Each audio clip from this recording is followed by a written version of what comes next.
Mesdames, Mesdemoiselles, Messieurs, encore une fois, bonjour et merci sur votre émission Objection qui reçoit ce dimanche Madame Fatou Sarso.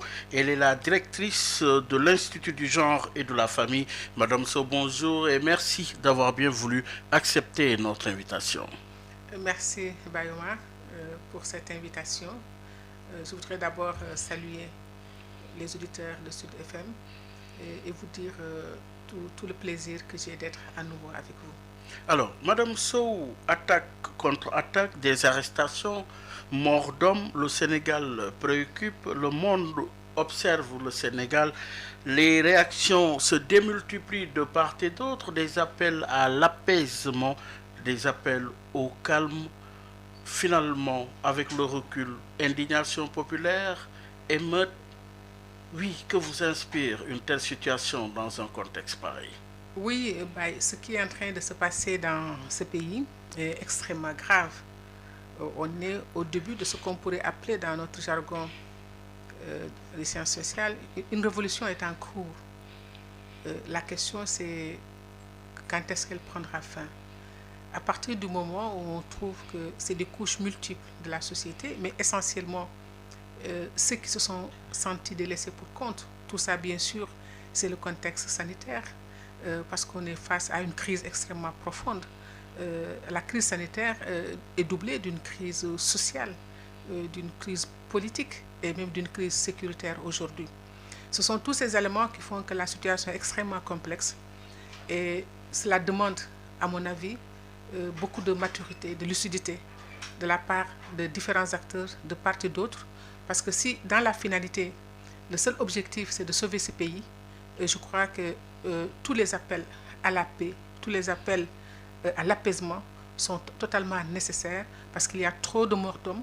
Et en rajouter encore, je pense que ça ne fera qu'envenimer la situation. Il va falloir que ceux qui ont la responsabilité de ce pays prennent la pleine mesure de ce qui est en train de se passer. Il va falloir que quelqu'un fasse le premier pas. Oui, quelqu'un fasse le premier pas. D'où est-ce que ce premier pas doit provenir, selon vous? Je pense que c'est important que le président de la République, certainement qu'il y pense, parce que c'est impensable de penser, de croire que le chef de l'État ne soit pas une seconde en train de saisir la pleine mesure de la gravité de cette situation. Mais je crois que c'est lui qui devrait prendre sur lui-même pour appeler à l'apaisement, pour appeler à la paix. Bien sûr qu'il y a une complexité de la situation. Les informations viennent de part et d'autre. Des informations qui ne sont pas du tout rassurantes pour les Sénégalais. Et ce serait, en tout cas, il ne faudrait pas faire des déclarations hâtives sans avoir une pleine mesure de ce qui est en train de se passer. La seule chose que nous savons, c'est qu'aujourd'hui, il faut arrêter toutes les casses, il faut arrêter les morts qui sont en train de se faire, parce qu'on est en train d'attaquer les structures alimentaires. On va nous dire que oui, c'est la fin, certainement, mais aussi les inégalités sociales, je crois. Parce que le Sénégal, les gens ont vécu des contextes de pauvreté plus durs. Quand on dit 39-45, c'est ce qui s'est passé. Il n'y avait plus d'alimentation qui venait. Mais aujourd'hui, c'est parce que c'est les inégalités sociales, parce que ceux-là qui sont dans les positions qui leur permettent d'avoir des habitats spectaculaires, d'avoir des véhicules, d'avoir du bling-bling, etc., alors que les autres sont en train d'observer. Parce que les émeutes de la faim, entre guillemets, ceux qui sont allés dans les supermarchés, c'est peut-être pas forcément parce qu'ils ont faim. C'est cela aussi. Mais ça peut être aussi parce que c'est des types d'aliments auxquels ils n'ont pas accès à condition de leur Finalement, c'est un tout à la fois. Mais vous êtes sociologue. Comment expliquez-vous que ce soit justement des mutations en cours, mais des mutations qui sont précédées par la pandémie de la COVID-19? Mais, c'est pas, comme je vous ai dit, c'est une crise politique. C'est une crise qui est venue avec le contexte de la pandémie. Oui. Mais l'élément déclencheur, c'est l'arrestation de Sonko. C'est ça. C'est ici, dans vos mêmes studios, qu'en octobre 2019, nous avions déjà alerté. Oui. Parce que les sciences sociales, on ne leur accorde pas beaucoup de crédit, ce n'est pas des sciences exactes. Mais les analyses que nous faisons, nous le fondons sur des méthodes et des approches bien précises. Nous avions dit sur vos antennes que la question de Sonko, quand c'était l'affaire des 94 milliards, nous avions dit qu'il y a des gens autour de Macky Sall qui veulent liquider Ousmane Sonko. C'est comme ça que Seneweb l'a repris. Nous avions dit que Ousmane Sonko a une vision que les jeunes se retrouvent dans son discours. Et nous avions dit, Maître Ousmane Sonko, essayer de museler Ousmane Sonko, ça va créer des conflits. C'était il y a plus d'1 an. Mais c'était moins la personne d'Ousmane Sonko que toute cette vision qui était derrière. Je vais y arriver. Oui. Donc, parce que Ousmane Sonko, on ne va pas analyser Ousmane Sonko comme un autre leader politique quelconque, parce qu'il y a l'histoire, il y a le contexte social, oui. Il y a la personnalité de la personne aussi, oui. Et la trajectoire à un moment donné. Alors, tous ces éléments-là qui faisaient que, à ce moment précis, nous avions fait ce discours, nous avions sorti ces idées, mais peut-être qu'on ne savait pas de quoi on était en train de parler. Nous savions fatalement qu'en n'essayant pas de gérer au mieux cette situation-là, on arriverait à une crise. Pourquoi maintenant? Oui. Parce qu'il a été l'élément déclencheur d'un contexte social. Parce que je vous dis, il y a une crise sociale de la pauvreté. D'abord, on était dans des conditions difficiles, mais en même temps, avec la pandémie, ça a exacerbé les conditions de vie des populations. Et ça, à la fois du point de vue, ça les a éprouvés du point de vue des possibilités de ressources économiques, mais aussi la tension nerveuse. N'oublions pas qu'il y a aussi cette dimension psychologique. Aujourd'hui, tout le monde est à bout de nerfs.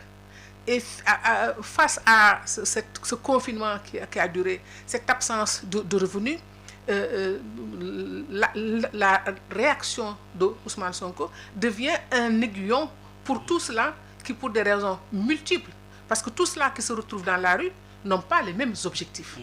Mais il y a un dénominateur commun, c'est le contexte. Maintenant, quand je dis la crise politique, parce que c'est la relation avec Sonko, c'est une question politique, dans ce contexte social, mais n'oublions pas aussi qu'on est dans un contexte sécuritaire.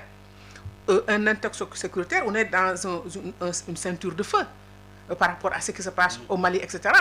En concentrant toutes nos forces sur la gestion d'une crise interne, n'oublions pas aussi ce qui va se passer au niveau des frontières. C'est des ramifications possibles.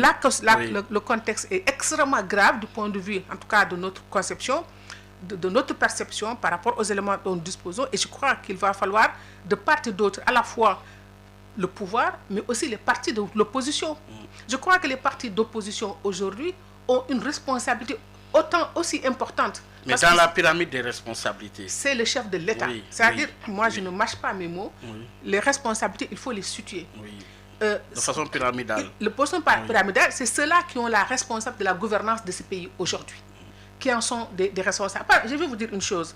Quand nous avions attiré l'attention des autorités sur le cas Sonko en 2019, moi, je me dis aujourd'hui, tous ces conseillers qui sont autour de Macky Sall, qui l'ont peut-être aidé à être dans cette situation-là, devraient démissionner.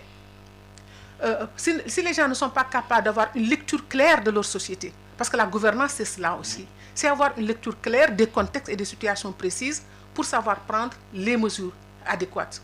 Aujourd'hui, la crise est extrêmement profonde, il y a d'autres ramifications qui sont là-dedans, et si le chaos arrive, c'est tous les Sénégalais qui vont perdre. Et il ne faut pas qu'on y arrive. Et maintenant, les partis de l'opposition aussi ont une responsabilité dans ça. Quelle responsabilité? Parce que demain, ils ont comme ambition de diriger le pays. Oui. Et à partir de ce moment, c'est cette pleine mesure-là qu'ils doivent prendre pour appeler à l'apaisement. Mais on ne peut pas maintenant dire Ousmane Sonko qui est dans les lieux de la détention de le faire. Mais peut-être que les gens de son parti, il y en a d'autres qui doivent aussi appeler à cela pour qu'on puisse s'asseoir autour d'une table et savoir comment avoir une sortie de crise dans laquelle le Sénégal sera le seul gagnant. Oui. Ni X ni Y, mais que le Sénégal soit gagnant. Mais vous avez suivi la sortie du ministre de l'Intérieur. Ça, c'est une catastrophe. Oui. C'est une catastrophe. Je crois qu'on n'a pas besoin de prendre des gants. Parce que d'abord, vous le savez, en communication, le contenu et le contenant, c'est des choses importantes. Oui. Il n'a pas le profil de l'emploi. Parce qu'on a été habitué à des ministres de l'Intérieur avec une carrure, une posture. Et ce monsieur, je suis désolé, n'a ni cette carrure, ni la posture pour que les populations puissent voir. Maintenant, cela dit, le moment, c'était juste un discours d'apaisement. Appeler les familles à gérer les enfants, parce que ce sont des enfants qui sont dans la rue, quand ils ont moins... C'est des mineurs qui sont majoritairement sur ces terrains de confrontation, appeler... Parce que 75% de la population sont des enfants. Oui, mais ce n'est pas les enfants. Les enfants n'ont pas à sortir dans la rue. On va revenir sur cela. Ça, c'est une autre question. Les familles doivent gérer leurs enfants. Parce que pour moi, c'est la lâcheté des adultes qui sont là, qui mettent les enfants dans la rue. Ça, il faut quand même... Mais madame, non, si on doit apprendre de nos erreurs, dans un contexte pareil, avec des crises multiformes, des mutations très profondes, il va falloir cerner de façon générale. Il faut cerner. C'est-à-dire, les hommes politiques doivent accepter d'aller au front. Moi, je ne trouve pas pourquoi des enfants de 12 ans doivent mourir. Ce n'est pas acceptable que des enfants de 12 ans meurent dans ces crises-là. Ces enfants-là devaient être chez eux. Maintenant, c'est le contexte de pauvreté, c'est le contexte de crise qui fait qu'aucun père de famille, c'est le débat, c'est le discours que nous avons toujours tenu, l'État doit aider les familles à s'occuper de leurs enfants. On reviendra sur la notion de la famille dans une société. Mais ce qu'il faut retenir, c'est de ne pas occulter la dimension crise dans laquelle le Sénégal on est dans une crise. Quand une crise est là, très profonde, tout le monde sort. C'est ce que je suis en train de dire. Les responsabilités, première responsabilité pour moi, c'est le chef de l'État, parce que c'est à lui qu'on a confié cette nation. Deuxième responsabilité, les hommes politiques qui doivent aussi avoir la prétention de diriger ce pays demain. Il y a des moments où on s'oublie soi-même pour l'intérêt national. Parce que de toute façon, on sera obligé de nous asseoir autour d'une table pour pouvoir faire ce dépassement. Parce que je crois que personne n'a intérêt à ce que ce pays-là sombre. Et là, il faut que le président de la République, tout le monde, le peuple lui a fait un appel incessant pour lui dire, parlez-nous, président. Mais comment expliquez-vous cette posture incarnée par le chef de l'État, apparemment, et au regard des événements qui, justement, prend du recul? Quand je dis qu'il prend du recul, qu'il n'est pas encore à l'écoute profondément de son peuple, qui demande à ce que lui-même il se prononce. En tout cas, je crois qu'il ne pourra pas pendant longtemps se taire face à la demande de cette population. Le jour J, il s'exprimera, mais c'est là où on va savoir de ses conseillers ou de tout son staff, est-ce qu'ils ont pris la pleine mesure ou pas. Diriger un peuple, c'est connaître profondément la sociologie de ce peuple-là. Qu'est-ce qui se joue? Mais ce qui se joue, c'est d'abord, il y a la fracture sociale qui risque d'être, qu'on ne pourra plus recoller, parce qu'on a deux camps aujourd'hui. Il y a le camp du pouvoir et le camp de ceux qui sont contre le pouvoir. Et le Sénégal n'a pas besoin de cela. Et ça va beaucoup plus loin que cela. Quand on voit, y compris des autorités religieuses, s'exprimer, et c'est là où on mesure la profondeur, parce que qui se disent outrés par ce qui se passe. C'est aussi une de nos composantes sociales. Une de nos composantes, parce qu'ils avaient le rôle de régulateur. Et aujourd'hui, on se demande qui peut jouer le rôle de régulateur dans ce pays. C'est ça la question de fond. C'est-à-dire la facture est telle que les réactions des uns et des autres, le découragement peut-être, qui font que peut-être les appels au président de la République, certains l'ont dit, je n'en sais absolument rien, qu'ils ont essayé de lui parler et qu'il a été sourd. Est-ce que c'est vrai ou pas? Mais quoi qu'il en soit, il ne peut plus continuer à se taire. Il faut qu'il sorte. Je crois qu'il a encore la chance de pouvoir régler ce problème-là. Mais est-ce que les minutes ne lui sont pas comptées? Mais une situation d'urgence, il faut des méthodes spécifiques. Donc on ne peut pas continuer à réfléchir et à cogiter. Parce qu'il n'a qu'à savoir parler aux Sénégalais avec le cœur. Les Sénégalais, c'est des gens extraordinaires aussi. Très sensibles, à mon avis, quand on leur parle un langage sincère. Ont-ils été atteints par une indignation au point, une indignation totale, ces Sénégalais? Mais on va continuer, parce que ce qui est en train de se passer, le Sénégalais, pour nous, c'est le citoyen lambda, c'est le grand perdant de cette affaire. Parce qu'il y a des manipulations de part et d'autre. Quand vous regardez sur les sites internet, on vous envoie des audios de cela qui sont de l'information, de la désinformation. Il ne faut pas qu'on aille plus loin. Je crois que la sortie du chef de l'État permettrait au moins de faire une pause pour ensuite voir comment recommencer et gérer cette situation. Et il y a le cas Sonko parallèlement, qui est convoqué ce lundi par le juge du premier cabinet. Oui, de nouvelles charges pèsent aussi sur ses épaules. Je ne sais pas quelles sont les charges qui pèsent. Attendons de voir quand il sera devant le juge, qu'est-ce que le juge dira. Il ne s'agit pas d'anticiper sur ce que le juge, en tout cas, on ne peut pas préjuger de qu'est-ce que ce juge-là fera. Le cas-là, il n'y a pas le cas Sonko, c'est le cas Sonko, tout simplement. Il n'y a pas deux cas.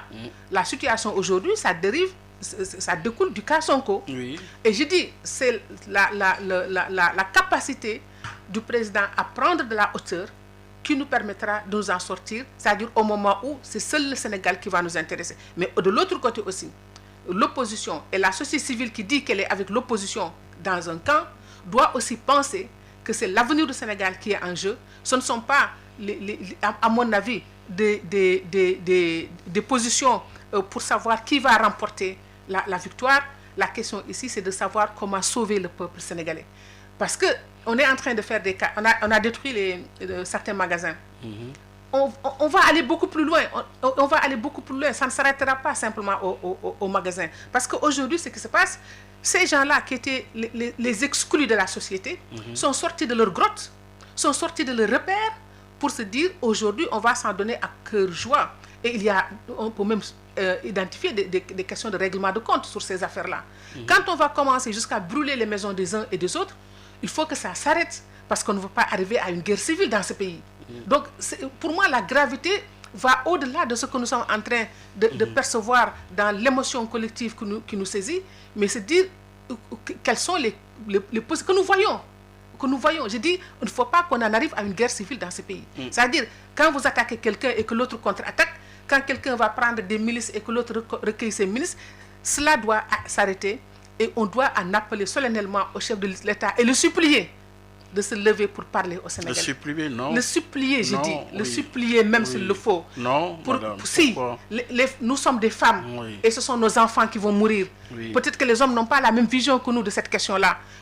S'il faut le supplier, les femmes devraient le faire pour qu'ils se lèvent et qu'ils parlent aux Sénégalais et qu'on arrête cette affaire-là. Mais la construction d'un État-nation, comme Senghor l'avait préconisé, comme Abdou Diouf aussi de son côté a joué sa partition, avec Abdoulaye Wade sa partition, de part et d'autre, des raisons, torts ou inconvénients, mais de votre point de vue, avec le recul, chacun a joué sa partition avant qu'on en arrive. On a connu le 23 juin, aujourd'hui le Sénégal est en train de connaître des jours d'émeutes, des jours d'attaque contre attaque et même mort d'homme, encore une fois, madame, à tort ou à raison. Est-ce qu'aujourd'hui, vous pouvez, en tant que sociologue, analyser cet état de fait? Était-il prévisible? Non. Mais bien sûr que c'est prévisible, Omar. Je crois qu'à plusieurs reprises sur vos antennes, nous avons dit que la condition de déliquescence de la société est telle que c'est l'horizon que nous ne connaissons pas, mais forcément il y aura une révolte. Et cela découle-t-il d'un problème de gouvernance? Absolument, c'est des questions de gouvernance qui sont à la base. Ce n'est pas seul problème de gouvernance, mais je dis que malheureusement, le contexte de Covid, avec la raréfaction des revenus des populations, a accéléré le processus. Ça, nous ne l'avions pas prévu. Mais je crois que dans nos écrits, dans les interviews que nous avons eues ici, nous avions déjà dit, je ne suis pas la seule, je crois que tous les sociologues en ont déjà parlé. Donc, les conditions de pauvreté, avec les conditions d'injustice, parce que le problème, c'est les injustices et les inégalités sociales. C'est depuis 2000 que la fracture sociale existe au Sénégal, avec une classe politique qui s'enrichit à outrance et une population qui vit dans la misère absolue. Cela ne pouvait pas continuer. Et c'est pourquoi je dis aujourd'hui, ceux qui entourent le président de la République, qui sont en train d'analyser, parce que ce sont ces conseillers qui analysent aussi, ils doivent en avoir. S'ils ont une profonde connaissance de la société sénégalaise, ils doivent lui éviter cela. Je crois qu'un discours d'apaisement permet de remettre le compteur à zéro et de repartir. Cela ne veut pas dire que les questions de justice, il faut les mettre à côté. La justice probablement suivra son cours, mais je crois qu'on peut changer l'orientation dans laquelle on est en train. C'est un gouffre. On va vers un gouffre. Et ça ne sert à rien de se cacher la figure, de se cacher le visage, de l'enfuir sous terre. Faisons face à la réalité et essayons de sortir des politiques politiciennes à la petite semaine pour voir des tactiques à la petite semaine pour voir qui va gagner, etc. Ce qui nous intéresse aujourd'hui, les enfants qui meurent, c'est leurs mères qui seront en deuil. Et cette souffrance-là, nous ne pouvons pas continuer, en tout cas, à la subir. Et ça peut arriver à tout moment. Vous avez le cœur meurtri. Absolument, absolument. Vous le devinez et vous le sentez. Je n'ai pas pu regarder, je ne regarde pas certaines images. Ce jeune à qui on a coupé le bras. Mais ce n'est pas possible qu'on soit de l'armée, de la police, de la gendarmerie ou de la banlieue. Nous sommes tous des Sénégalais, ce sont les mêmes familles. Donc la responsabilité, c'est maintenant, c'est vrai, on a un problème. Seigne Abdou Aziz Dabakh n'est plus là. On est dans un pays où on a des problèmes, c'est-à-dire on est obligé de retourner 20 ans ou 30 ans en arrière pour chercher quelqu'un qui peut amener l'apaisement. C'est ça aussi un des indicateurs. Mais est-ce que de la justement destruction c'est pas de la notre fin société. d'un long processus où tout ce que vous dites tout à l'heure avec les chefs religieux ont-ils tenté, mais en vain, de parler à quelqu'un qui le reste sourd jusqu'à présent? Vous savez, nous les Oui. sociologues, nous travaillons sur les faits. Oui, Internet n'est pas notre source d'information. oui, Parce que comme je vous dis, c'est des manipulations de part et d'autre. oui. Je n'en sais rien. Je n'en sais rien, mais nous savons que nos autorités religieuses ont d'autres canaux pour pouvoir atteindre et parler avec les autorités. Je n'en sais rien, je ne peux pas résultat. Je n'en Oui, sais rien, oui. je n'en sais rien. Oui. Je dis qu'ils ont des canaux. Les démarches qu'ils font, c'est dans la discrétion absolue. Donc il y a des Mais démarches. sans résultat quand même. Mais je n'en sais rien. C'est un résultat au regard des Non, des événements. oui. je n'en sais rien, Baye Omar. Oui, Je ne peux pas m'avancer sur un terrain que je ne connais pas. Oui. Je n'en sais rien. Je dis simplement, dans le principe et dans la tradition, c'est en discrétion, à des démarches, ce n'est pas des démarches à visage ouvert. Peut-être qu'ils sont en train de le faire, mais s'ils ne le font pas, en tout cas, il faut les appeler aussi à le faire. Et je crois que c'est aujourd'hui plus que jamais que nous avons besoin de ressorts d'autorités religieuses qui sont les garants et qui sont capables par leur neutralité, parce que tous les enfants de ce pays sont leurs enfants, tous les talibés, les enfants de ce pays sont leurs talibés, c'est eux qui ont la prérogative de pouvoir prendre des initiatives. Espérons qu'ils sont en train de le faire. Alors, pour rappeler à nos auditeurs que nous recevons ce dimanche Madame Fatou Sarsow. Madame Fatou Sarsow est la directrice de l'Institut du genre et de la famille. Madame, oui, Ousmane Sonko doit déférer à la convocation ce lundi du juge du premier cabinet. D'abord, des accusations de viol, menaces de mort, troubles à l'ordre public et participation à une manifestation interdite. D'autres charges sont annoncées. Le doyen des juges, qui a d'ailleurs écrit une seconde lettre à l'Assemblée nationale aux fins de la levée de l'immunité parlementaire d'Ousmane Sonko, dans la procédure concernant les 19 jeunes qui ont été arrêtés, inculpés et placés sous mandat de dépôt pour des faits d'appel à l'insurrection. Une autre charge qui pèse sur les épaules. Est-ce que cela ne va pas aggraver davantage la situation? Je n'en sais rien. On est dans un pays de droit aussi, il faut le rappeler. Et espérons que la justice fera son travail et après on appréciera. Pour le moment, c'est ce que nous... Parce que quand vous me parlez de cas Adji Sarr, etc., je n'ai jamais accepté de me prononcer sur cette question parce que je n'ai aucun élément tangible sur cette question-là pour me prononcer. Donc, quand ça arrivera en justice, nous saurons quels sont les tenants et les aboutissants par rapport à cette question. Maintenant, ça, c'est un problème civil. C'est la question politique qui, aujourd'hui, est le problème. Parce que ce n'est pas n'importe quelle personne. Ousmane Sonko, il fait partie du paysage politique. Il a une base, une population, une base affective, une base politique qui croit en cet homme. C'est pourquoi la situation est extrêmement grave. La justice, maintenant, nous dirons, est-ce que c'est des manipulations, comme de qu'on le dise, que c'est des montages, c'est ce qu'on entend dans les réseaux, mais nous, on ne peut pas, comme sociologue, je ne peux pas, moi, me prononcer sur des choses dont je n'ai pas les faits. Notre métier, ce sont les faits, c'est les enquêtes, c'est les données. Je n'ai aucune donnée sur cela. Par contre, ce qui est en train de se passer, ce fait, ce qu'il a impliqué comme conséquence, ça, nous pouvons en parler, et c'est la raison pour laquelle nous disons que c'est le chef de l'État qui aujourd'hui a les clés de la solution, en partie, en tout cas, pour un début de solution. Oui, en nous expliquant les causes de ces émeutes. Vous avez parlé de contexte, vous avez parlé de situation, vous avez également parlé de responsabilité des uns et des autres. Mais aujourd'hui, il y a la question du genre. Quand je parle de la question du genre, je ne fais pas systématiquement allusion à la femme. Mais aujourd'hui, vous avez vu, dans des régions comme la Casamance, avec des jeunes qui ont organisé une marche à laquelle ont participé des femmes sorties du bois sacré, encadrées par les forces de sécurité, et finalement ça s'est terminé dans le calme. Oui, symboliquement, quelle analyse en faites-vous en tant que femme? Ben, je suis très heureuse de cette image que j'ai vue en Casamance. J'ai beaucoup travaillé sur les questions de paix et sécurité sur la Casamance. J'en connais, y compris certaines femmes du bois sacré. Et qui ont arboré le drapeau national. Je salue Alimatou Souare de Kagamen, de Ziguinchor. Elle m'entend. Il fut un temps où on a fait des choses ensemble. Donc, ces femmes, ce qui m'a retenu moi, ce qui m'a intéressé, c'est le drapeau national qu'elles ont brandi. Et ça, c'est le symbole extrêmement fort. Ça veut dire que l'esprit patriotique d'un seul Sénégal, c'est ça, moi, qui a retenu mon attention. Et ce commissaire, qui a été aussi un républicain, qui a permis à ce que cela se passe de manière normale, comme ça se fait dans tout pays, un état de droit. Donc, c'est ça qui est le plus important pour moi. Maintenant, les questions subsidiaires, je crois que ça, vous allez me demander, la situation des femmes. Mais ce sont les hommes qui mettent le trouble dans ces pays. Et après, on va dire, oui, il faut que les femmes appellent à l'apaisement. Peut-être qu'il faut enlever les hommes de ces postures et mettre des femmes. Si les gens sont conséquents, ce n'est pas d'attendre que les hommes mettent les feux aux poutres pour dire aux femmes, oui, venez pour éteindre. Ils n'ont qu'à mettre les femmes à ces places-là pour gouverner correctement ce pays. Bon, vous allez me dire que j'exagère. Vous allez me dire que j'exagère. Vous avez dit tout à l'heure que c'est parti de non, je ne parle pas alors, du viol. Oui, mais c'est vous m'avez parlé, on parle de que les femmes appellent à l'apaisement et à la paix. Oui. Même au niveau de la Casamance, ces femmes-là, pendant 40 ans, se sont investies. Je salue les femmes de la plateforme.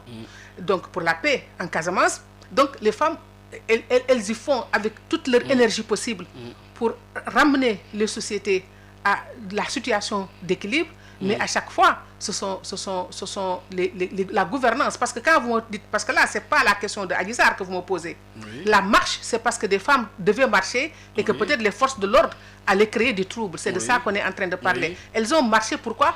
Parce que leurs enfants ont été tués. C'est en fait cela est arrêté. Oui. Donc, c'est de ça que je suis en train de parler. C'est les hommes qui créent les troubles et après, on va dire aux femmes, venez. Mais de tous les cas, les femmes, elles n'ont d'autres possibilités que cela, parce que ceux qui meurent, ce sont leurs propres enfants. Et c'est la raison pour laquelle nous lançons un appel au chef de l'État, en tant que femme, en tant que mère, pour que cela s'arrête et qu'il y mette tous les moyens dont il dispose pour faire en sorte que l'apaisement... Est-ce que la situation délétère que traverse le Sénégal, est-ce que cette situation est propice pour fêter la femme? Mais absolument non, Baye, ce n'est pas possible. C'est la raison pour laquelle nous avons dû surseoir à notre manifestation de demain, du 7 mars. Du 7 mars. Parce que quand le pays est en danger, quand c'est le devenir du Sénégal qui est en jeu, je crois que c'est dérisoire de penser à des questions de femmes. Nous reviendrons sur le 7 mars une autre fois. On est dans le mois. Oui, mais pour le moment... marque quand même un symbole ce 7 mars. Pour le moment, on va en parler. Oui. Parce que pour nous, le 7 mars, ce n'est même pas une fête, c'est une commémoration. Oui, parce que le 7 mars, c'est dans la douleur qu'on l'a accouché. C'est une tragédie, le 7 mars. Donc, ce n'est pas une fête pour nous, c'est une commémoration.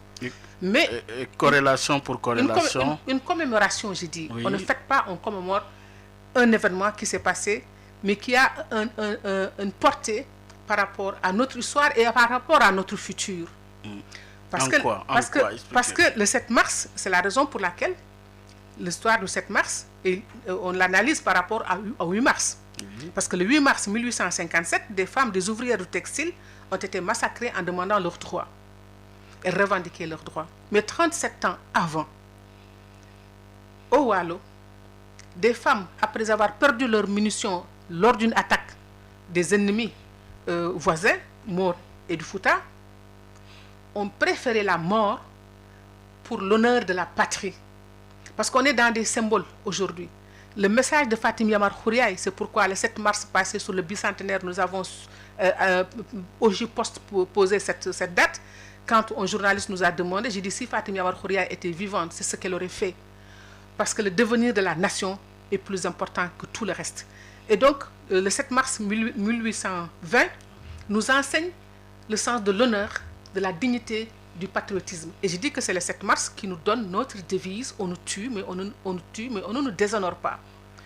Alors, pour moi, le Sénégal ne doit pas continuer à fêter le 8 mars parce que comme disait Senghor, dans le concert des rendez-vous de donner et de recevoir, nous avons aussi à apporter au reste du monde.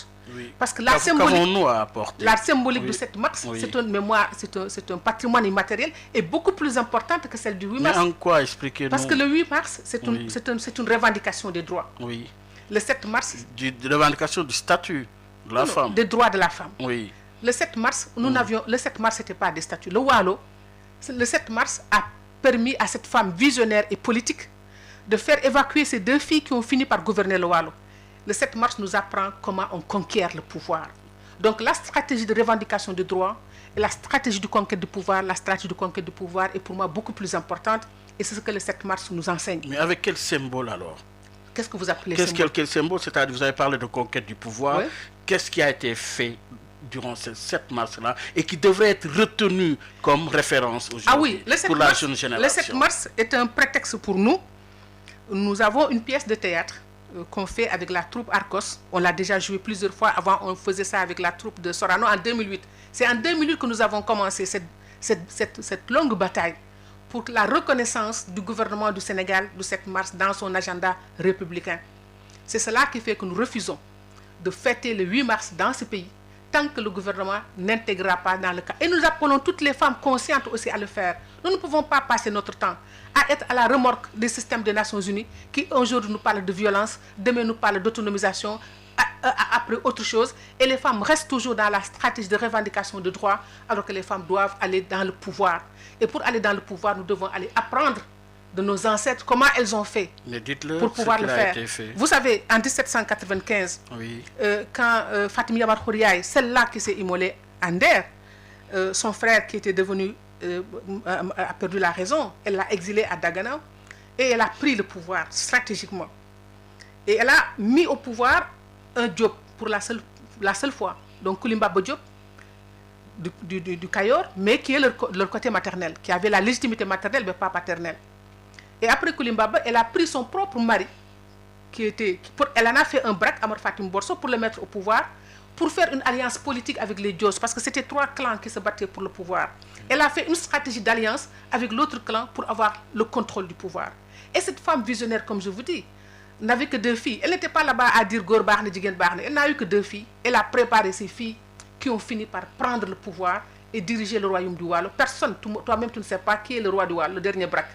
Mais tu connais qui est Ndate Yalla. Ndate Yalla, personne ne l'a élu braque. Elle a arraché le pouvoir. Donc nous devons apprendre de ces femmes-là. Et ce que je dis dans mes écrits, c'est qu'elles ont un long séjour dans les couloirs du pouvoir et elles avaient de l'argent. Donc on doit apprendre comment arriver au pouvoir. Il nous faut travailler ce processus-là, apprendre de ces leçons. Et c'est ce que nous faisons le 7 mars pour expliquer aux femmes politiques. C'est la raison pour laquelle aujourd'hui, dans notre programme WPPP, nous avons migré un peu. On avait revendiqué le droit à la parité. Maintenant, nous voulons le leadership des femmes dans les partis politiques pour qu'elles aillent accéder au pouvoir, pour qu'elles prennent le pouvoir à l'intérieur de leur parti, qu'elles accèdent à des positions plus confortables. Donc, il faut un pouvoir partagé. Parce que le Waalo, qu'est-ce qu'on apprend là-bas? Le pouvoir était partagé. À chaque fois qu'on élit un braque, il y a aussi une linguère. La linguère était élue. Là, comment on dit, le Laman, qui était le maître des terres, mais il y avait aussi le Djongomo Komboboy. Donc le pouvoir au Waalo, c'est lui qui était géré de manière binaire. C'est pourquoi nous travaillons aujourd'hui sur la question des binômes pour qu'on puisse arriver à ce processus. Parce que comment le Waalo du 19e siècle était beaucoup plus révolutionnaire que le Sénégal d'aujourd'hui en matière de droits et d'égalité des femmes. C'est les Français qui nous ont mis dans cette situation de femmes qui n'a aucun droit, sauf jusqu'en 1944, alors qu'ils ont conquis un pays où c'est une femme qui était à la tête. Donc au Waalo, nous n'étions pas dans des histoires de droits des femmes. Mais c'est la France qui a consacré ce recul dans ce pays, qui a enlevé tous les droits aux femmes jusqu'en 1945. Ndate Yalla Fall et Soukaina Konaré à Saint-Louis se sont battus avec l'aide de Lamine Gueye aussi. Parce que quand les femmes ont acquis des droits, il y a toujours des hommes intelligents et des hommes qui ont une capacité, qui les ont aidés. Et c'est Lamine Gueye, effectivement, qui a appuyé Soukaina Konaré et Ndate Yalla Fall pour que la France recule et que les Sénégalaises puissent voter en 1945, parce que même 1945, elles ont arraché le droit de vote, ça ne leur a pas été donné. Donc là encore, c'était une conquête, mais elles étaient encore proches de l'héritage du Walo. Mais au fur et à mesure qu'on arrive, les femmes ont été dépossédées de tout et en sont là à commander avec des hommes, à être le responsable de mouvements de femmes, et à ne pas se battre elles-mêmes. C'est pourquoi il faut magnifier toutes ces femmes chefs de parti aujourd'hui. Je parlerai depuis Marème Liouane jusqu'à Aïda Mbodj. Aujourd'hui, il faut magnifier ces femmes-là qui sont acceptées de rentrer dans l'arène pour pouvoir se positionner. Comme présidente de parti politique. Comme présidente de parti politique, c'est ce que je dis. Au lieu de rester mais reste encore faible par rapport à la majorité. On travaille à cela. On travaille à cela et je crois qu'on va y arriver. C'est aussi, il faut saluer Aminata Mbengue qui a réussi aujourd'hui à être, c'est ça les effets de la parité, à être aussi secrétaire général de son parti socialiste, parce que c'est le système d'alternance qui a fait qu'il y a un secrétaire général et l'adjointe est une femme. Mais alors, Madame Sow, sur la question justement, sur la question du genre, beaucoup d'efforts ont été faits. Alors, au regard du combat qui a été mené jusqu'ici, quelles en sont les avancées? Mais il y a également du retard accusé dans ce combat. Absolument. Ça dépend des étapes. Donc, la question de l'égalité et de la participation politique des hommes et des femmes ou des questions de droit, je rappelle toujours que le Sénégal, le pays qui l'a conquis, les femmes avaient leurs droits. Que ce soit au Walo, que ce soit dans le Cayor, que ce soit même dans le Fouladou, où Fanta Canal de Baldé a gouverné une des provinces jusqu'en 1905. C'est la France qui nous a mis dans cette situation de recul, parce que dans son pays, à lui, les femmes n'avaient aucun droit, ni d'être électrices, ni d'être éligibles, jusqu'en 1944. Les femmes, à partir de 1945, ont conquis le droit de vote. Ils ont menacé de tuer les Français, de passer sur leur corps, si jamais les femmes noires ne devaient pas voter. Et la France a reculé. Les femmes ont réussi à faire reculer les Français en 1945. Et finalement, cela a acquis, elles se sont impliquées dans la bataille pour les indépendances. Les femmes de l'Union des femmes sénégalaises, les femmes qui étaient dans le PAI de l'époque, je salue Awagaï, poseur de pancarte, qui est ici aussi, toujours là. Donc ces femmes se sont battues pour accompagner les hommes pour la conquête des indépendances. Mais les indépendances acquises, on a convoqué l'éducation pour écarter totalement les femmes, parce que les femmes, la France n'avait pas misé sur l'éducation des filles. Il y a 29 ans d'écart entre l'école normale William Ponty et l'école des jeunes filles de Rufisque, et elles s'arrêtaient à être institutrices, monitrices, sages-femmes, etc. Ce qui fait qu'aujourd'hui, dans la fonction publique sénégalaise, on est autour de 24%. Alors, donc, à partir de 60 maintenant, c'est l'État qui a pris en charge en mai toutes les questions des femmes, pour lui trouver un instrument de sa politique, comme l'instrument de la politique de la jeunesse. Et l'État a été à la base de la création de pas mal d'organisations féminines, que ce soit sauf la JS, l'Association des juristes sénégalaises, créée en 1974. Mais la Fédération des associations féminines, c'est sous l'instigation de Senghor. Le groupement de promotion féminine, c'est Aminata Mbengue Ndiaye. Le COSEF, c'est Boubacar Sine de l'IAD, donc le penseur du Parti socialiste. Donc voilà en réalité ce qui s'est passé. Maintenant, Senghor à lui seul, sans aucune pression, s'est battu pour un code de la famille, parce qu'avant on répudiait la femme, pour mettre fin à cela. Jusqu'aux années 80, les femmes ne pouvaient pas sortir sans l'autorisation du mari. Et ça, les commerçantes se sont battues pour ça. Donc, en 1999, il y a eu la loi sur les violences.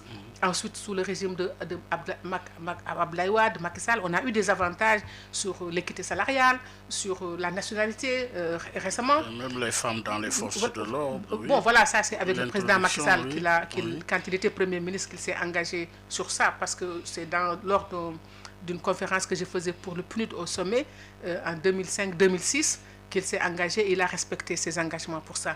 Donc, on est arrivé à tout ce processus-là. Mais malheureusement, à partir de 2000, il y a un recul du mouvement féminin. Parce que les grandes organisations qui étaient des organisations d'avant-garde, c'était des organisations qui appartenaient au parti de gauche, notamment de Andy Diouf. Et c'est eux qui étaient à la base de la création de beaucoup d'organisations féminines. Mais quand en 2000, ces partis de gauche ont rejoint Abdoulaye Wade dans la majorité présidentielle, elles étaient dans une situation difficile. Et c'est là où on commençait à voir qu'il y a un recul du mouvement social féminin. Et je trouve que même la parité n'est qu'une parenthèse dans ce processus. Et c'est Mais pourquoi... ça a été et reste un acquis quand même, la parité. C'est un acquis extraordinaire. Oui. C'est un acquis Oui. extraordinaire. Je veux dire Oui. que en tant que mouvement social, de voir des femmes capables de se lever ensemble pour se battre pour une cause, nous avons connu des difficultés. Parce que quand il y a eu les violences sous Binta Diop, Feu Binta Sarr à Professe, c'est toutes les femmes du Sénégal qui se sont mises ensemble. Quand il y a eu la parité, c'était aussi ce mouvement d'élan. Mais je veux dire, j'ai dit que c'est une parenthèse parce qu'après, tu ne verras pas, à partir de 2000, il y a un affaiblissement du mouvement social féminin parce qu'il y a une collusion entre la société civile et la société politique. Et ça a affaibli aussi le mouvement social féminin. Mais comment réémerger la femme? C'est sur ça qu'on est en train de travailler aujourd'hui. Je crois que chaque génération, comme dit France Fanon, assume sa mission. Et il y a des jeunes générations qui sont... Il y a des jeunes générations qui sont en train mais qui utilisent d'autres formes de travail. Quand je vois cette Djali Badiane qui s'est beaucoup exprimée sur les questions de Adji Sarr, donc sur les questions de viol, elles utilisent les réseaux sociaux, elles utilisent d'autres modalités. Je vois beaucoup de jeunes qui sont là en train de poser les problèmes de leur temps. Donc, c'est ça qui est en train de se faire. Et moi, je ne désespère pas. Je crois que ça va venir. Maintenant, moi, ce sur quoi je travaille, c'est de renforcer les femmes dans leur propre parti politique pour qu'elles aient plus de positions. Et quand elles auront plus de positions, ce n'est pas pour elles-mêmes, mais c'est pour que ça ait des retombées sur les femmes d'une manière générale. Une femme à l'Assemblée nationale doit se battre pour des lois plus favorables aux femmes.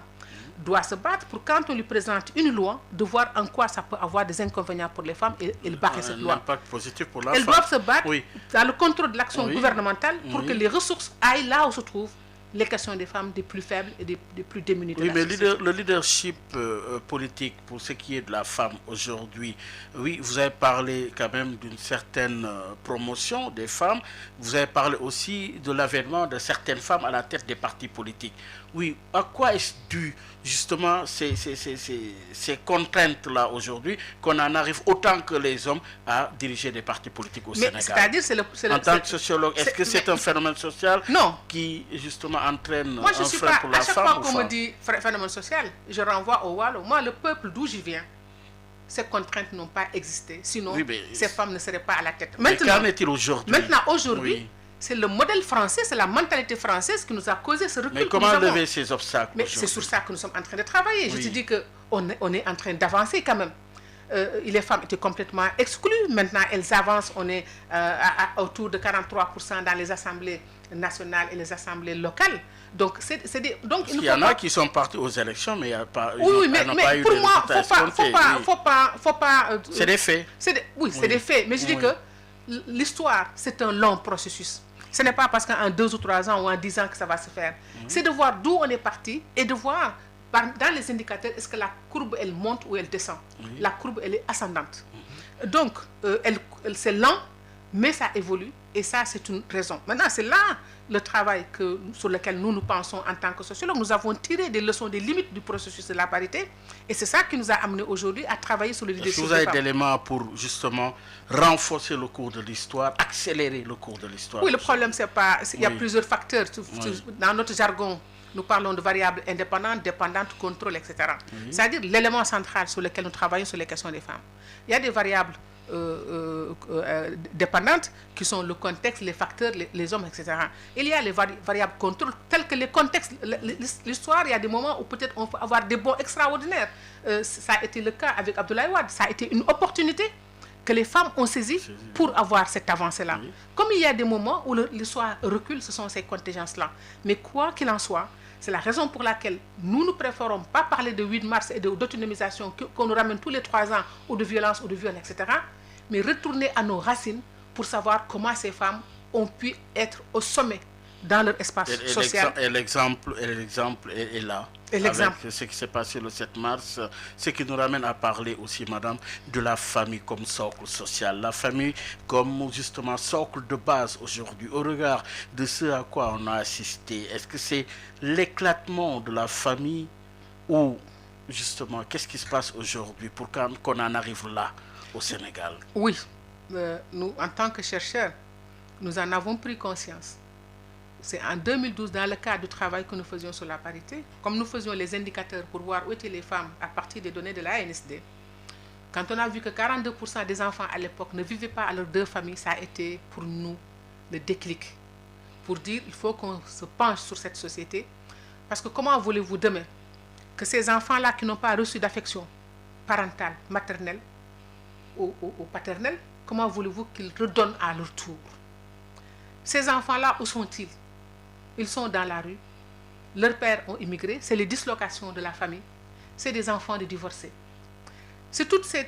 C'est le diagnostic. C'est toutes ces conditions-là. Oui. Parce que nous avons ces 42%, quand vous regardez à l'ANSD, ils vont vous dire où sont ces enfants-là. C'est des enfants de divorcés, c'est des enfants qui sont dans la rue, c'est des enfants, etc. Donc nous savons où est-ce que sont ces enfants. Mais l'élément central, c'est que l'enfant, ça se construit dans une famille. Et aujourd'hui, nous nous sommes rendus compte que les politiques publiques que nous avons, parce que je suis aussi assistante sociale de formation, ayant travaillé longtemps dans le ministère de l'Action sociale, les politiques publiques que nous avons héritées de la colonisation sont à porte-à-faux avec notre propre histoire et notre trajectoire. Au lieu d'avoir une politique de morcellement, parce que l'Occident est parti sur une société individualisée, individualiste, ils vont avoir la femme d'un côté, l'enfant de l'autre, l'handicapé, le malade mental. Nous, nous sommes une société collectiviste, où la famille, dernier maillon de cet espace important, de ces mécanismes, de ces institutions, était le lieu de refuge, de protection de ces enfants, le malade mental, le handicapé, la vieille personne, tout cela c'est au sein de la famille. Évidemment, la spine dorsale, c'est la femme. C'est pourquoi nous pensons que les politiques publiques, à l'époque nous avions écrit sur les bourses familiales pour attirer l'attention, que quand on est dans une approche assistentielle, on ne résoudra pas le problème des Sénégalais. Les pauvres continuent à être pauvres. Il faut changer l'approche. Vous le disiez de l'assistanat à l'autonomie. Oui. Donc il faut changer la donne, travailler avec la famille et reconstruire la solidarité familiale pour permettre aux membres de cette famille, si on trouve un travail à l'un ou l'autre, qu'ils puissent le faire de manière solidaire, le temps de permettre à d'autres d'avancer. Donc, si on ne donne pas aux familles les moyens de prendre en charge leurs enfants, je l'ai toujours dit sur tous les plateaux, si aucun père de famille, qu'une mère de famille ne peut avoir de mainmise sur sa propre famille, aucun président ne dirigera ce pays. Et quand les enfants sortent aujourd'hui dans la rue, parce que les familles n'ont pas aussi de contrôle sur ces enfants-là. Parce qu'un enfant de 12 ans, je suis désolée, n'a rien à faire dans les émeutes. Je suis désolée. Ça traduit quoi? L'échec des politiques publiques? Mais c'est ce que je te dis, c'est l'échec. Je te dis, les politiques sociales que nous avons héritées du modèle colonial ne sont pas valides ici. Ça fait 60 ans que nous les appliquons et ça ne nous a avancé absolument à rien. Donc, je ne suis pas la seule. J'ai d'autres collègues qui sont peut-être beaucoup plus performants que moi dans le système dans ce secteur de travail, puisque j'ai migré vers d'autres horizons, mais qui peuvent apporter à l'État les solutions et les possibilités de le faire. Mais maintenant, malheureusement, depuis 2000, on a conçu ces ministères-là comme des instruments politiques où il faut donner des vivres, de l'assistance. Voilà. Alors, il ne s'agit pas de ça. Il s'agit d'une reconstruction d'une société. Et c'est pourquoi je dis cette crise-là que nous sommes en train de vivre. Parce qu'on est dans une crise. C'est pourquoi je dis, parler de la femme aujourd'hui n'a aucun sens pour moi. C'est de voir le devenir de ce pays. Or, la crise qu'on est en train de vivre, il peut en sortir quelque chose de bien. C'est-à-dire de revenir sur des règles du jeu sur lesquelles tout le monde est d'accord, sur un mode de gouvernance. C'est un mal nécessaire? Je ne dis pas que c'est un mal nécessaire. Le fait, il est là. À partir de ce fait-là, comment l'utiliser pour amener le Sénégal vers les lendemains meilleurs? On va remettre le compteur à zéro parce qu'on te dit quand le paradigme change, tout change. On repart à zéro et rebâtir un Sénégal où il y aura plus de justice, plus d'équité, plus de droits, l'équité dans les ressources humaines et moins d'arrogance vis-à-vis des autres. Parce que je vous ai dit, c'est à partir de 2000, quand on a vu des gens sortir de nulle part, devenir des milliardaires face à leurs voisins, construire des immeubles, la frénésie du bling-bling, de grosses voitures, c'est moins la pauvreté que les inégalités sociales qui sont l'explication de ce qui se passe aujourd'hui. Ce qui pose la problématique de la répartition dans la distribution de la richesse. C'est absolument ça. C'est de cela qu'il s'agit. C'est de cela qu'il s'agit. C'est le travail, c'est l'emploi, c'est la redistribution des ressources. On ne peut pas continuer à avoir une minorité qui accumule pour elle-même, dont les enfants sont extravagants sur les réseaux sociaux, mais tout cela, ça incite les autres. Mais comment expliquer, madame, le président de la République avait tellement parlé de ces notions avait tellement parlé de ses valeurs aujourd'hui qu'on Absolument. soit arrivé là. Qu'est-ce qui s'est réellement passé aujourd'hui? Parce qu'il n'y a pas... Y a-t-il des pesanteurs? Qu'est-ce qui se passe? Au point que, oui, au départ, comme engagement, aujourd'hui, la réalité est là. Absolument. Oui. Les discours du président sont fabuleux quand il était à la conquête du pouvoir. Oui. Tout le monde a écouté. J'ai écouté de loin parce que je n'étais pas là pendant cette période. J'étais en RDC et j'ai écouté. C'était magnifique d'écouter ce discours. Maintenant, en quoi, maintenant, le projet qu'il avait présenté, l'accomplissement sur le terrain, il n'y a pas eu d'accomplissement réel. Pourquoi? Voilà. Donc, pourquoi? Mais en général, ce n'est pas le seul fait. D'habitude, en Afrique, c'est ça à quoi nous assistons. Du temps de l'opposition et de l'autre temps de l'exercice du pouvoir. Vous savez, la conquête du pouvoir, on conquiert le pouvoir avec ceux qui adhèrent, avec ses militants. Mais on gouverne avec l'expertise. On ne gouverne pas avec ses militants. Malheureusement, c'est ça la théorie en Afrique. On m'a porté au pouvoir parce qu'en fait, les militants du temps de Senghor, Feu Aram Diène avec Advalissé dans Itinérance, a dit, à son âme, ce sont nos parents qui finançaient Senghor et pas l'inverse. Donc, les gens se battaient pour un projet et non pas pour se remplir les poches après. Le paradigme a changé. On pense qu'on va aller avec des groupes pour la conquête du pouvoir et puis après, on va se partager le gâteau. Mais évidemment, le peuple, il est très patient, mais pas indéfiniment. Et là, parce que, pourquoi je dis, à partir de cette crise, peut-être qu'on reviendra à une administration, une gestion, une gouvernance plus juste, plus équitable, basée sur l'expertise, basée sur le mérite. Mais faudrait-il décrypter le message? Mais nous sommes en train de le dire, nous sommes en train de le dire. Non, à cela, vers qui est destiné ce message? Oui, faudrait-il qu'ils le décryptent. Ils ont d'autres spécialistes qui sont capables aussi de leur expliquer. Parce que ce ne sont pas les ressources humaines capables de faire dans ce pays pour le faire. Mais on gouverne avec froideur, avec lucidité, mais pas avec sentiment. Or, malheureusement, nos gouvernants, quand ils viennent, c'est comme s'ils avaient un problème de carence affective. Ils ont envie ce cocon de groupe avec lequel ils étaient, qui en fait ne leur disent pas la vérité. Parce qu'en réalité, ce que fait Paul Kagame au Rwanda, c'est quoi? Ce n'est rien d'autre que de l'expertise. Parce que les gens ont des cahiers de charges. Si vous ne les remplissez pas, à la fin de l'année, on vous renvoie. C'est aussi simple que cela. Il n'y a pas de miracle dans la gouvernance de Paul Kagame. C'est juste quelqu'un qui a choisi les méthodes qui lui permettent d'obtenir les résultats. Donc, nos pays aussi... Le diagnostic, il est connu. Il est connu. Oui, et les résultats sont là. Pour quel remède aujourd'hui et rapidement, au plus vite? Mais le remède, c'est profiter de cette crise pour remettre les compteurs à zéro.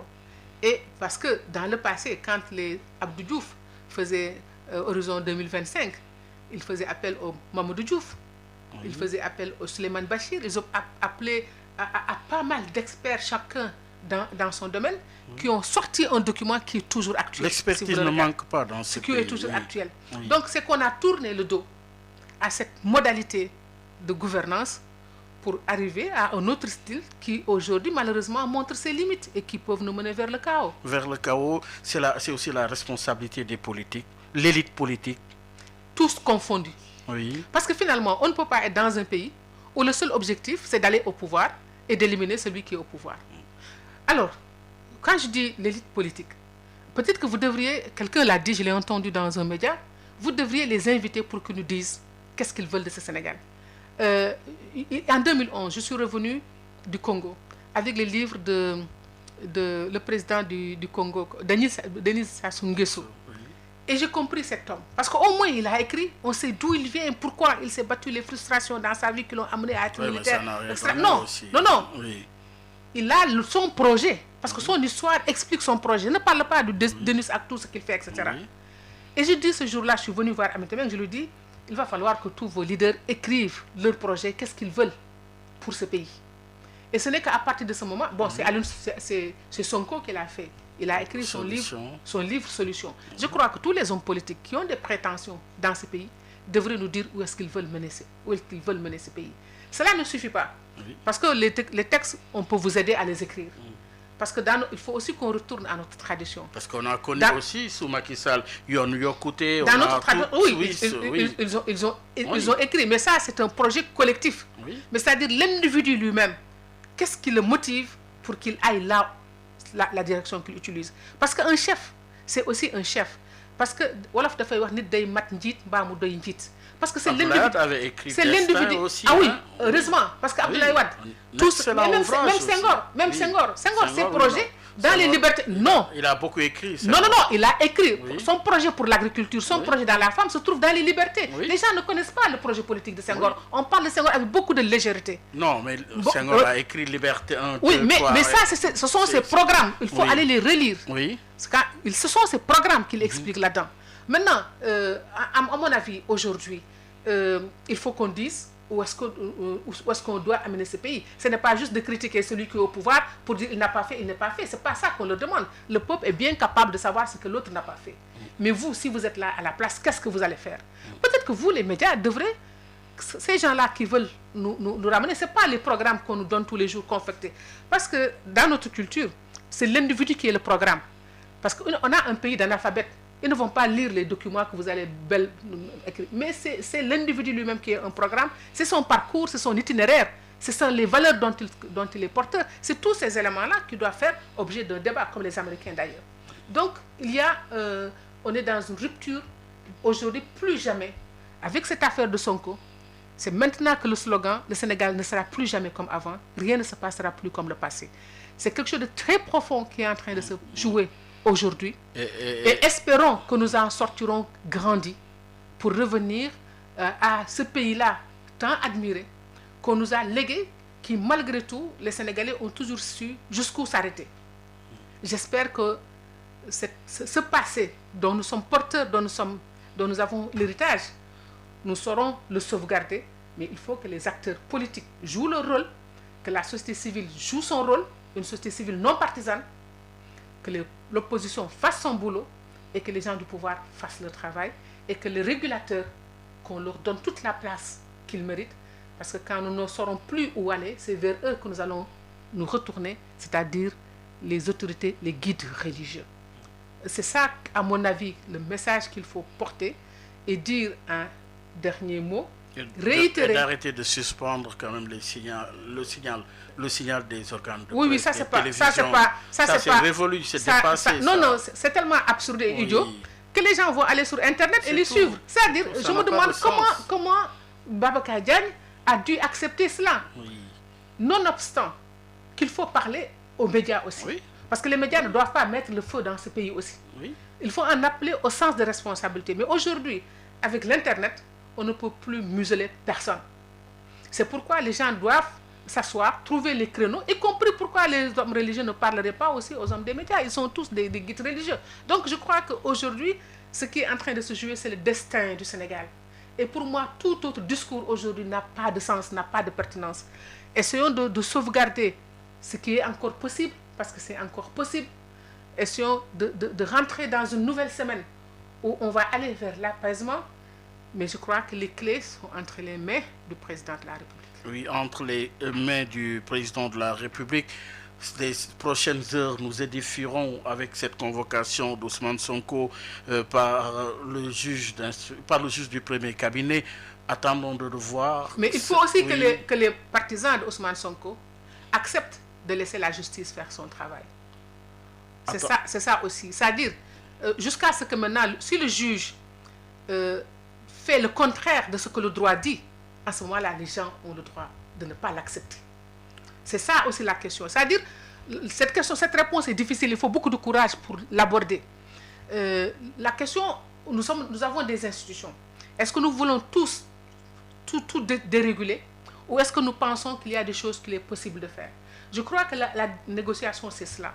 Que le président de la République sorte d'abord et parle, et qu'ensuite on demande aux gens de voir qu'est-ce que le juge va dire. Qui nous dit que le juge ne va pas libérer Sonko? On n'en sait absolument rien. Faisons, en tout cas, puisque l'autre juge s'est dessaisi, je crois qu'avec toute la tension et la situation actuelle, aucun juge ne prendra le risque, à mon avis, de dire autre chose que le droit. Peut-être que je le dis de bonne foi, peut-être que je suis naïve en le disant, mais je me dis, pour avoir l'apaisement, et je voudrais aussi appeler Maïmouna Dièye, saluer aussi, parce qu'elle fait partie de notre programme WPPP, c'est la présidente du mouvement des femmes de, de Sonko, que Maïmouna nous entende aussi. Parce que les femmes ont toujours joué ce rôle d'apaisement. Mais ce qui est certain, l'injustice ne sera plus acceptée dans ce pays. Oui, l'injustice. D'où qu'il vienne, ne sera plus acceptée dans ce pays, je ne le crois pas. Merci beaucoup, Madame Fatou Sarsow. Je rappelle à nos auditeurs que notre invitée est Madame Fatou Sarsow. Fatou Sarsow est la directrice de l'Institut du genre et de la famille. Oui, ce dimanche est fêté la célébration du 7 mars, vous l'avez rappelé avec les femmes du Wallo, les femmes d'Ender, les femmes qui se sont battues jusqu'à la conquête du pouvoir et qui devraient être donc référence par rapport à la jeune génération, mais également le 8 mars avec ces deux femmes quand même qui se sont également distinguées dans le combat. Je vous parlais de Marie-Delphine Ndiaye, mais également de Binta Sarr, des femmes arrachées à notre affection et qui se sont également battues. Et je pense aussi à Feu Maïmouna Kane, parce que c'est à elle que nous avions dédié la commémoration du 7 mars, mais nous le ferons à une heure. Je dis que je pleure Maïmouna, parce que quand des problèmes comme ça se passaient, nous la prenions elle sous notre aile dans le comité de veille pour aller faire le bâton de pèlerin, parfois de manière ouverte, parfois de manière discrète. Et je dis aujourd'hui, Maïmouna n'est pas là, j'aurais bien aimé aller voir Sonko, j'aurais bien aller voir le président Macky Sall, mais avec Maïmouna, parce que son autorité et son intégrité faisaient que le groupe qu'elle dirigeait était un groupe crédible. Mais aujourd'hui, on est dans des fissures sociales où chacun dans son camp et dans l'autre. Et c'est ça, il faut qu'il nous reste encore quelques personnages capables de dire ce qu'ils pensent en toute sincérité. Parce que je dis, on est en période de Covid, personne ne sait que si tu respires, tu vas inspirer ou pas. On n'en sait rien. Donc les gens doivent parler en mettant Dieu seul comme référent dans ces situations-là et chercher qui sont les personnes qui sont capables d'être audibles par les sociétés. Nous devons les protéger tous parce que et accepter que le jeu démocratique se fasse. On ne peut pas museler comme nous l'avions dit, parce que je dis, je ne suis pas contente parce que quand nous faisions ces analyses, c'était des hypothèses que nous faisions en 2019 et de nous rendre compte que ce que nous craignons soit quand même arrivé. Et Dieu sait que nous avions mis en garde parce que le personnage d'Ousmane Sonko, c'est un personnage spécifique. On n'analyse pas Ousmane Sonko comme on analyse Abdoul Mbaye ou comme on analyse Cheikh Bamba Dièye. Tout ça fait partie des ficelles de règles de l'analyse. Son héritage, sa culture, sa foi. Il y a des gens qui ne vont pas reculer. Pour leur honneur, ils vont aller jusqu'au bout. D'autres sont plus perméables. Donc les négociations ne se font pas de la même manière. Il va falloir que les gens tiennent compte de la psychologie aussi de la personne pour le faire.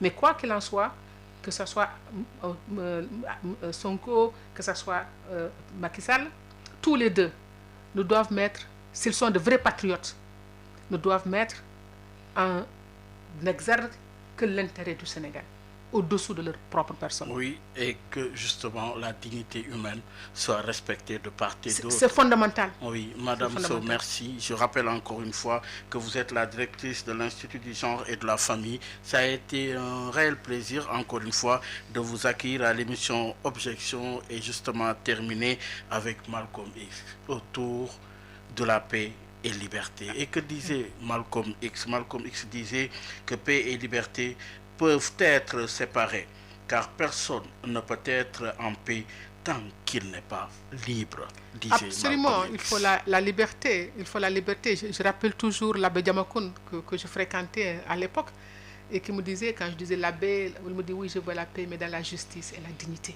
Merci beaucoup. Donc madame. Tous ces penseurs-là, il faut les rappeler, à mon avis, à la pensée, à la mémoire, mais continuons à lasser l'appel d'apaisement. Merci beaucoup, Mesdames et Messieurs, ça en est tout. Excellente suite de programme sur la 98.5. Merci à l'équipe digitale, l'équipe qui nous a aidé à réaliser cette émission. Également à l'équipe technique avec Alune Badra Sossé. Merci de nous avoir suivis. Rendez-vous dimanche prochain avec un autre invité, mais un autre événement. Dans l'événement, ce sont les 100 ans du professeur Amadou Mokhtar Mbow. Ouais. Amadou Mokhtar Mbow, dont le passage reste une référence pour Absolument. la jeune génération. Et oui, il ne devrait pas également être content pour avoir mené tout ce Absolument. combat avec les assises nationales où tout a été dit Mais et consacré bien dans plus que cet cela, ouvrage. bien plus que là. Oui, et par... oui, Toute l'histoire du Sénégal, oui, ce qu'il a fait à Saint-Louis quand il était professeur. Donc Mbow fait partie de toutes les luttes qui ont existé dans ce pays pour le progrès et pour la dignité. Mbow, Donc, c'est Amadou également Mahtar le Mbow. NOMIC, le nouvel ordre mondial pour l'information et la communication. Absolument. Au revoir et à dimanche prochain. Ça, c'est...